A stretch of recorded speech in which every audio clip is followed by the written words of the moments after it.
மாபெரும் சட்ட போராட்டம் நடத்தி முல்லைப் பெரியாறு அணையின் நீர்த்தேக்க உயரத்தை 136 அடியில் இருந்து 142 அடியாக உயர்த்தியது புரட்சித் தலைவி அம்மாவின் அரசு. முல்லைப் பெரியாறு அணை விவகாரத்தில் மாண்புமிகு அம்மாவின் அரசு சட்ட போராட்டம் மூலம் தமிழர் உரிமையை மீட்டெடுத்த நிலையில் தற்போதைய விளம்பர திமுக அரசு நீர்பகிர்வு உரிமையை அடகு வைத்து வருவது குறித்து பார்க்கலாம் விரிவாக. தமிழக கேரள எல்லையில் அமைந்துள்ள முல்லைப் பெரியாறு அணை தேனி, திண்டுக்கல், மதுரை, சிவகங்கை மற்றும் ராமநாதபுரம் மாவட்ட மக்களின் ஜீவாதாரமாக விளங்கி வருகிறது.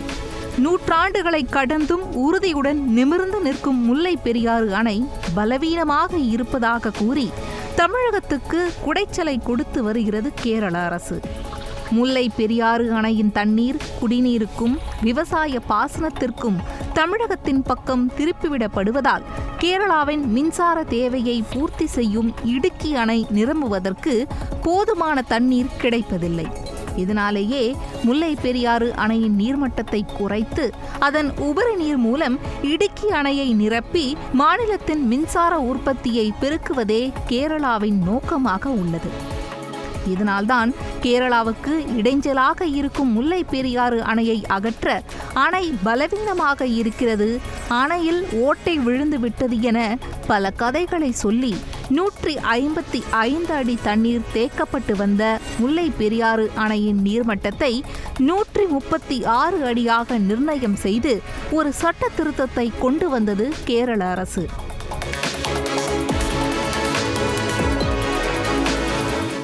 கேரள அரசின் இந்த நடவடிக்கையால் விவசாய பயன்பாட்டுக்கும் குடிநீர் தேவைக்கும் முல்லைப் பெரியாறு அணையை நம்பியிருந்த தென் தமிழகத்தை சேர்ந்த மக்கள் பெரும் பாதிப்புக்கு உள்ளாகினர். இதனை பொறுத்து கொள்ள முடியாமல் அணை நீர் பகிர்வு விவகாரத்தில் தமிழரின் உரிமையை மீட்டெடுக்கும் விதமாகவும் கடந்த 2006ஆம் ஆண்டு உச்சநீதிமன்றத்தில் வழக்கு தொடர்ந்து சட்ட போராட்டத்தை முன்னெடுத்தது புரட்சித் தலைவி அம்மாவின் அரசு. ஆனால் அதே ஆண்டு தமிழகத்தில் சட்டமன்ற தேர்தல் நடைபெற்றது. அப்போது மத்தியில் காங்கிரஸ் ஆட்சியில் திமுக அங்கம் வகித்திருந்ததை காரணமாக காட்டி திமுக தலைமையிலான கூட்டணிக்கு வாக்களித்தால் அண்டை மாநிலங்கள் உடனான நதிநீர் பிரச்சினைகள் தீர்ந்துவிடும் என திமுக செய்த பொய் பிரச்சாரத்தை நம்பி மக்கள் அக்கட்சிக்கு வாக்களித்து ஆட்சி கட்டிலில் ஏற்றினர். ஆனால் ஆட்சி பொறுப்பேற்றதும் அண்டை மாநிலங்கள் உடனான நதிநீர் பிரச்சனையில் எந்த அக்கறையும் காட்டாமல் நில அபகரிப்புகள் மூலம் ஊரை அடித்து உலையில் போட்டு வந்தது திமுக. இதனால் தென் மாவட்டங்கள் வறட்சியால் சூழப்பட்டு விவசாயமே செய்ய முடியாத நிலை ஏற்பட்டது. இதையடுத்து மீண்டும் 2011ஆம் ஆண்டு அஇஅதிமுக அரசு அமைந்தவுடன் முல்லைப் பெரியாறு அணையின் நீர்மட்டத்தை 142 அடியாக உயர்த்துவது தொடர்பான சட்ட போராட்டத்தை படு தீவிரமாக முன்னெடுத்தது புரட்சித் தலைவி அம்மாவின் அரசு. கேரள அரசின் சட்ட திருத்தம் இந்திய அரசியலமைப்பு சட்டத்திற்கு முரணானது என அறிவிக்க வேண்டும், அணையின் நீர்மட்டம் முதற்கட்டமாக 142 அடியாக உயர்த்தப்பட வேண்டும், முல்லைப் பெரியாறு அணை மிகவும் வலுவாக உள்ளதால் புதிய அணை என்ற பேச்சுக்கே இடமில்லை போன்ற ஆணித்தனமான வாதங்களை உச்சநீதிமன்றத்தின் முன்னிலையில் எடுத்துரைத்தது புரட்சித் தலைவி அம்மாவின் அரசு. இதன் எதிரொலியாக முல்லைப் பெரியாறு அணையின் நீர்மட்டத்தை 142 அடியாக உயர்த்தி கொள்ளலாம் என்றும் இதற்கு கேரள அரசு குறுக்கீடு ஏதும் செய்யக்கூடாது என்றும் தமிழ்நாடு அரசு அணையின் பராமரிப்பு மற்றும் வலுப்படுத்தும் பணிகளை மேற்கொள்ளலாம் என்றும் தமிழக அரசியல் சாசன வரலாற்றில் பொன் எழுத்துக்களால் பொறிக்கப்பட வேண்டிய வரலாற்று சிறப்புமிக்க தீர்ப்பினை பெற்று தந்தது புரட்சித் தலைவி அம்மாவின் அரசு. இதனால் தென் மாவட்ட விவசாயிகளின் வாழ்வாதாரம் மீட்டெடுக்கப்பட்டு அவர்களின் தாகம் தணிக்கப்பட்டது. புரட்சித் தலைவி அம்மாவின் அரசு செய்த இந்த சாதனையை மகிழ்ந்து பாராட்டியும் நன்றி தெரிவிக்கும் விதமாகவும் மாண்புமிகு அம்மாவுக்கு மதுரையில் மாபெரும் விழா எடுத்தனர் தென் மாவட்ட மக்கள்.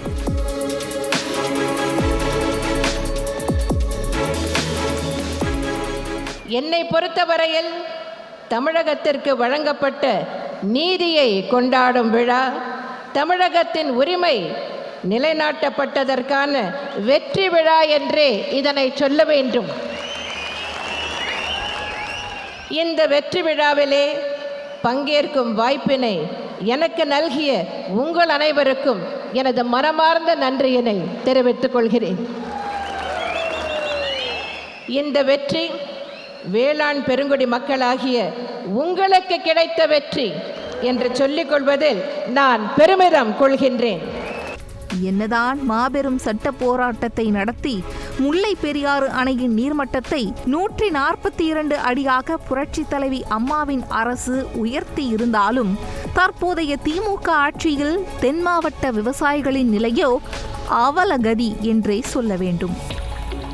திருப்பத்தை சுத்தி சிவகங்கை சுத்தி எல்லாமே தூர்வார் பண்ணியிருக்காங்க. ஆனா இந்த ஒரு கம்மா மட்டுமே தூர்வார் பண்ணவே இல்லை. அது பல வருஷங்களாவே அது அப்படியே கிடக்கு. கவர்மெண்ட்டும் என்ன ஏதுன்னு அது நடவடிக்கை எடுக்கவே இல்லை. முல்லை பெரியாறு அணையில் இருந்து தண்ணீர் வைகை அணை வாயிலாக தேனி, திண்டுக்கல், மதுரை, ராமநாதபுரம், சிவகங்கை ஆகிய மாவட்டங்களுக்கு வாய்க்கால்கள் மூலம் கொண்டு செல்லப்படும் நிலையில் அவை அனைத்தும் தூர்வாரப்படாமலும் முற்றிலும் பராமரிப்பே இல்லாமலும் இருப்பதால் தண்ணீர் விவசாய நிலங்களுக்கு சென்று சேருவதற்குள் காற்றில் ஆவியாகி கலந்துவிடும் நிலையே இருந்து வருகிறது. இதனால் சிவகங்கை மாவட்டத்தின் ஷீல்டு, லெசிஸ் 48 மடை, காட்டாணிப்பட்டி 1, 2 உள்ளிட்ட வாய்க்கால்களிலும் நாலுகோட்டை, மேலப்பூங்குடி, சாலூர், வீரப்பட்டி, பெருமாள்பட்டி உள்ளிட்ட 20க்கும் மேற்பட்ட கண்மாய்களிலும் கடந்த 4 ஆண்டுகளாக பாசன நீர் எட்டிக்கூட பார்ப்பதில்லை. இதனால் விவசாயமே செய்ய முடியாமல் வாழ்வாதாரத்தை இழந்து நிற்பதாக கூறி போராட்டங்களை முன்னெடுத்தனர் விவசாயிகள். சிவகங்கை மாவட்டத்தின் நிலையே இப்படி என்றால் கடைக்கோடி மாவட்டமான ராமநாதபுரத்தின் நிலை சொல்லி தெரிய வேண்டியதில்லை. நாங்கள் விதையெல்லாம் பாவணும், எங்களுக்கு கால்வாயெல்லாம் தூர் வாராமல் கிடக்கு. வைகையிலாம் தண்ணி போகுது, ஆனால் எங்கள் ஏரியாவில் தண்ணி வரல. அதை தூர் வாரணும்.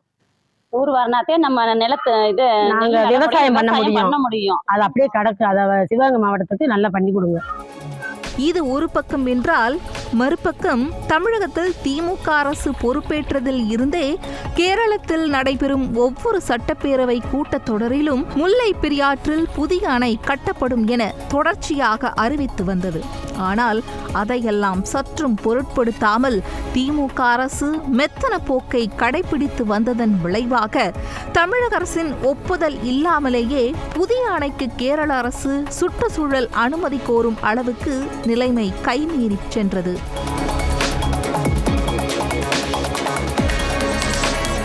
இதனால் தென் மாவட்ட விவசாயிகளின் வாழ்வாதாரமே கேள்விக்குறியாகும் அபாயம் ஏற்பட்டும் கூட கேரள அரசின் நடவடிக்கைக்கு கண்டனம் கூட தெரிவிக்காமல் மௌனம் காத்து வரும் விளம்பர முதலமைச்சர் ஸ்டாலின் மாறாக வைக்கம் போராட்டம் 100 நிறைவு விழாவை முன்னிட்டு கேரள அரசின் அழைப்பை ஏற்று கேரளா வரை சென்று விழாவை சிறப்பித்து வருகிறார். அது மட்டுமா, என்றைக்கு திமுக ஆட்சி பொறுப்பேற்றதோ அன்றில் இருந்தே தமிழக மக்களை வஞ்சிக்கும் வகையில் தமிழக அரசின் அனுமதியின்றி 142 அடியை எட்டுவதற்கு முன்பாகவே கேரள அரசின் அமைச்சர்கள் தன்னிச்சையாக முல்லை பெரியாறு அணையின் ஷட்டர்களை திறந்து நீரை வெளியேற்றி வருகின்றனர். இதில் பேபி அணையை பலப்படுத்தி முல்லை பெரியாறு அணையின் நீர்மட்டத்தை 152 அடியாக உயர்த்திக்குள்ள உச்சநீதிமன்றம் வழங்கிய உத்தரவையும் நிறைவேற்ற விடாமல் கேரள அரசு பல்வேறு முட்டுக்கட்டைகளை போட்டு வருகிறது. இப்படி தமிழக விவசாயிகளின் நிலைமை ஊசலாடி கொண்டிருக்க கேரள அரசுக்கு எதிராக தீவிரமான சட்ட போராட்டத்தை முன்னெடுத்து விவசாயிகளின் வாழ்வாதாரத்தை மீட்டெடுப்பதற்கு பதிலாக அரசு திட்டங்களுக்கு ஸ்டாலின் பெயரை சூட்டிக் கொள்ளவும் பல்கலைக்கழகங்களில் துணைவேந்தர்களை நியமிக்கும் அதிகாரத்துக்கும் ஏன் பணப்பரிமாற்ற வழக்கில் சிறை சென்ற திமுக முன்னாள் அமைச்சர் செந்தில் பாலாஜியை காப்பாற்றி அவரை மீண்டும் அமைச்சராக அமர வைக்கவும் மாபெரும் சட்ட போராட்டத்தை முன்னெடுத்த திமுகவின் போக்கால் தமிழரின் நீர் பகிர்வு உரிமை அடகு வைக்கப்பட்டு சிதைக்கப்பட்டு கிடக்கிறது என்பதே மறுக்க முடியாத உண்மை.